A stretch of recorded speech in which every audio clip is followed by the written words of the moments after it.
It's been a full year since I published my first video about the GoldenMate lithium iron phosphate UPS. And honestly, it's still the network MVP in my house.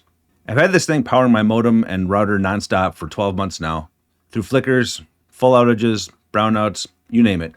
So today, I want to give you a true long-term review, what's held up, what surprised me, and whether it's still worth recommending after a full year of real-world use. For anyone who didn't see the original video, here's a short version. Last year, the power went out and everything in my office stayed on, which was great, except the internet. And that was because I forgot to put the modem on the UPS. Yep, rookie move. So I grabbed the GoldenMate 1000 volt amp 800 watt lithium iron phosphate UPS. And while I show you the original unboxing footage, let me walk you through how this thing has lived up to a full year of use. When I first unboxed it, what stood out was the size and weight. It was noticeably lighter than the lead acid UPS units that I've been using for years.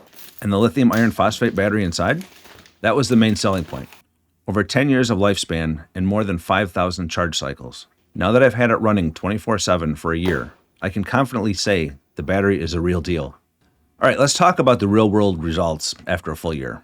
First, the battery health is still excellent. I've done several runtime tests over the year, and I'm still seeing nearly the same performance as day one. Second, the LCD screen has been way more useful than I expected. Being able to instantly see the input voltage, output wattage, and battery levels has actually helped me diagnose power fluctuations in my office. Third, the pure sine wave output has protected my network gear through multiple outages. All my older UPS units with stepped sine wave would click, beep, struggle, but the GoldenMate didn't even flinch. One of the biggest tests was earlier this year. I pulled the plug to simulate an outage while the modem, router, and other devices were all running.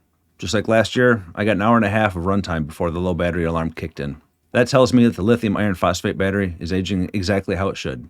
Basically, not at all. And remember, traditional lead acid UPS batteries lose noticeable capacity each year. This one hasn't. There's a few things I appreciate even more now that I've lived with it for a year. One, it's still extremely quiet. I've noticed my other UPS units seem to get louder with age. I'm not sure why that is, but the BMS continues to charge your battery slowly and safely, no swelling. Yeah. You ever try to get out a swollen UPS battery? Good luck. No overheating, no weird smells, no surprises. The pure sine wave output continues to protect my equipment from dirty power and micro outages. It hasn't thrown a single fault or error, which is always nice. That's what I want out of a UPS. Total silence, total reliability, and total predictability. So after a year, who would I say this UPS is perfect for? For the exact model that I have, I would say gamers who don't want to lose progress during a quick outage, remote workers who rely on Zoom, Teams, or other cloud saves, streamers who need time to gracefully end a stream, homes with medical equipment that needs pure, stable power, and of course, anyone who wants their internet to stay online during short outages. For me, the biggest win has been keeping my modem and router running during power flickers. My entire house stays online while everyone around me goes dark. Last year, I had a few comments that this model that I have does not have a USB port, so you can't hook it up to your server to monitor for power outages and have it automatically shut down. However, they now have a new version that does have that feature. If you want to check out the GoldenMate UPS or see the latest pricing, I've got a link to that model down in the description along with a 10% discount code. After a full year of daily use, I'm still recommending it. If this long-term review has helped you out, hit that like button. And if you're into home server gear, backups, networking, and smarter tech setups, make sure to subscribe so you don't miss what's coming next. Thanks for watching, and I'll see you in the next one.